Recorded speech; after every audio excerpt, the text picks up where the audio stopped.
Nous le savons tous, le recyclage participe à la préservation de l'environnement. Alors comment nous encourager à trier davantage ? Eh bien, une initiative innovante et connectée nous incite à trier davantage le verre en nous récompensant. Plusieurs collectivités ont équipé leurs bornes de collecte de ce nouveau dispositif. Alors comment marche-t-il ? Les habitants se laissent-ils tenter par ces récompenses ? Réponse avec Christophe Rigaud dans l'agglomération de Lens-Liévin. Regardez.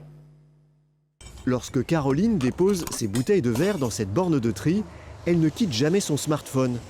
Et pour cause, grâce à cette application, chaque bouteille ou pot en verre déposée lui rapporte des points. Pour les enfants, par exemple, c'est ludique de mettre un point, un pouce. Si on ne fait pas bien les choses, on a le pouce inversé. Les points récoltés par Caroline sont ensuite convertis en avantages et bons d'achat. Ça donne accès à des remises dans certains magasins, ça peut intéresser les personnes. Et en plus, ça fait travailler les commerces de proximité. Dominique, lui, utilise le dispositif Cling depuis 2 ans. Un petit geste écologique et une récompense très appréciée. Je recyclais, mais bon, j'avais sans plus, quoi. Puis comme maintenant on a des avantages, ça me donne plus envie de recycler, quoi.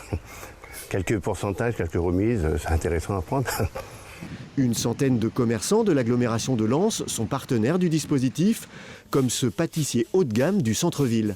Ici, ils ont par exemple le choix, on leur offre avec le déjeuner du midi un apéritif ou une remise de 10%. La semaine dernière, moi j'ai demandé à mon épouse, on a eu une dizaine de personnes qui se sont présentées quand même et qui ont bénéficié de la remise. Inciter les habitants à mieux trier leurs déchets, c'était l'objectif de la CAL, la communauté d'agglomération de Lens-Liévin. Et pour cet élu, depuis l'installation des bornes connectées, les comportements ont changé.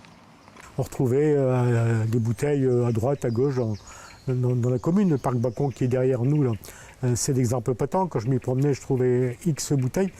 Et c'est vrai qu'après, quand on a mis en place ce processus, j'ai vu une certaine discipline qui s'est instaurée. Donc leur mission de la CAL, maintenant, c'est d'équiper un maximum de bornes d'apport volontaire de ce processus pour dire que l'ensemble des 250 000 et quelques habitants de la CAL puissent en bénéficier. Et depuis août 2018, 573 tonnes de verre supplémentaires ont été collectées. L'agglomération va élargir le dispositif à l'ensemble des 36 communes. Début 2022, 50% des conteneurs seront équipés du dispositif Clink.